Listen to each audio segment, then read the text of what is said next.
देखिए यहाँ पर हमारे सामने क्वेश्चन दिया गया है।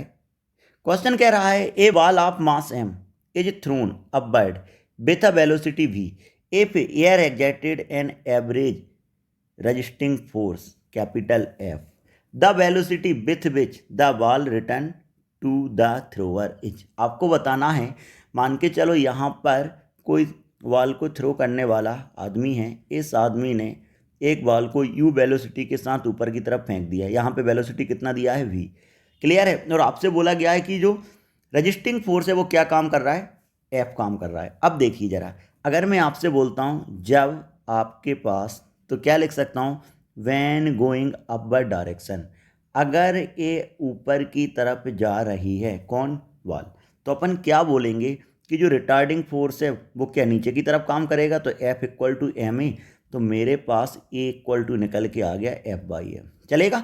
अब F का वैल्यू क्या है, कांस्टेंट है, तो अपन क्या लिखेंगे, due to air friction, due to air friction, directly लिख सकता हूँ ड्यू टू एयर फ्रिक्शन, आपके पास नेट एक्सीलेशन जो होगा वो कितना हो जाएगा, g plus F/m, this is a net acceleration, clear है।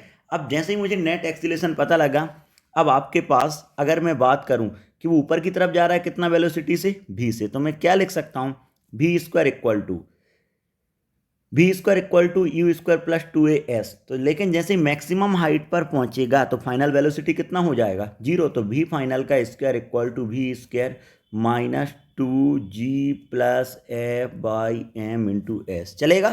तो यहाँ से मेरे पास s का वैल्यू आ गया v² by 2g plus F/m। अब देखिए जब ये ऊपर की तरफ गया तो इसने कितना डिस्टेंस कवर किया, इतना डिस्टेंस कवर किया। अब मैं आपसे बोलता हूं जब वो नीचे की तरफ आएगा, देखिए ऊपर वाला जर्नी तो उसका कंप्लीट हो गया यहां तक, अब वो नीचे की तरफ आएगा तो इसके हाथ में आएगा, तो इसको कोई ना कोई वेलोसिटी आपको बताना है कि कितनी वेलोसिटी के साथ ये आ रहा है। तो मैं क्या लिख सकता हूं, v डैश का स्क्वायर। अब देखिए मैक्सिमम हाइट पर फाइनल वेलोसिटी तो कितना हो गया था आपके पास, 0 हो गया था। तो क्या इसका फाइनल वेलोसिटी सेकंड केस में इनिशियल वेलोसिटी का काम करेगा। तो क्या लिख सकता हूं, v dash square equal to 2, जब नीचे की तरफ आ रहा है g माइनस F/m, जब ऊपर जा रहा था तो यह रेजिस्टेंस के कारण क्या लिया था, g plus F/m, g minus F/m। अब डिस्टेंस की बात करूं तो क्या हो जाएगा, v² by 2g plus F/m, clear है। अब बट मुझे क्वेश्चन में निकालना क्या है, मुझे v डैश निकालना है।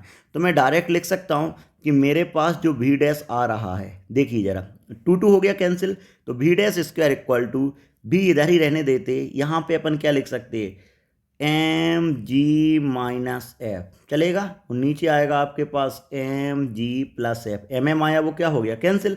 तो मेरे पास जो वेलोसिटी है v डैश स्क्वायर, ठीक है। तो जैसे ही मैंने यहाँ पे रूट हटा दिया तो मैं क्या लिखूंगा, v डैश इक्वल टू, यहाँ पे मैं सिर्फ किसको मेंशन करूंगा, v डैश, तो क्या लिखूंगा, v dash equal to v mg minus F divide by mg plus F.